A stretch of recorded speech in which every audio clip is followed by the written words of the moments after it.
Springfield, Illinois. It's about 90 minutes from St. Louis, and it's more than just the capital of Illinois. It holds deep history regarding Abraham Lincoln. If this comes as a surprise or you just like to learn more, Malik believes he's found just the guy you're looking for.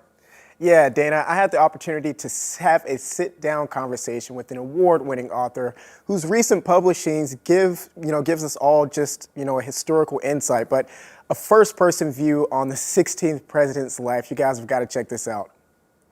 Hello, everyone. I am joined with Jan Jacoby, an award-winning author here in St. Louis. He has a new book out on the shelf. It's Lincoln in Springfield.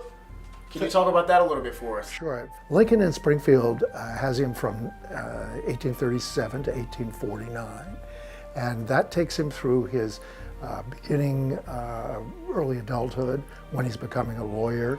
He's still a politician because he's in the state legislature, and then he courts and eventually marries Mary Todd. Nice. And so it's taken years of history and compiling it into one book, and probably history that people have never heard of. Yeah, that's quite true. Actually, it took years of rejection, which has happened when you try to write a book. Young Lincoln was rejected so many times. And then what changed it was that my daughter, who is a writer, and my publisher said that I should try writing these books first person, as if I were Abraham Lincoln himself. And I think it has appealed to students. It makes him more human, and I think they've enjoyed that. And I will say I have to give a lot of credit to three wonderful Lincoln scholars whom over the years I made friends with, and that really helped me. They looked at these books very carefully, and we thought carefully about what Lincoln stories were the ones to include. There's some of the Lincoln stories that probably aren't true, but the ones in these books are ones that the scholars think did in fact happen. Where can people pick up your books and even the new ones? Right. Well, as a writer, I really hope people use their indie bookstores.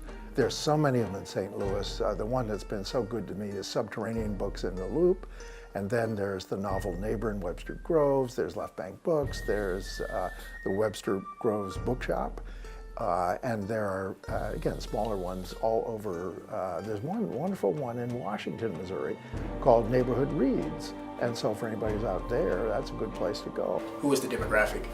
Oh, these are written for middle school, high school students, and for adults have enjoyed them too. Would you, suggest this book to anyone else? Yes, yeah, it's a great book. I think it's really well written, and you can really understand it very well because these books are in first person. It's very it's like he's talking to you.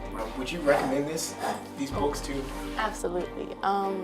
I'd recommend them to people of all ages. They're really easy to understand, and yeah, I just really recommend them too. You guys can check out Jan Jacoby's books by just visiting that link right there on your screen. Hey, have you ever been to Springfield, Illinois? I have not. So fun fact, really quick. So I got these two books, and Jan said that if I read these, then he will take me on a trip to Springfield and tell me all about it. Are you serious? Yeah. You have to take him up on that offer. I definitely will. It's a really cool town. Thanks so much, Malik. And now for our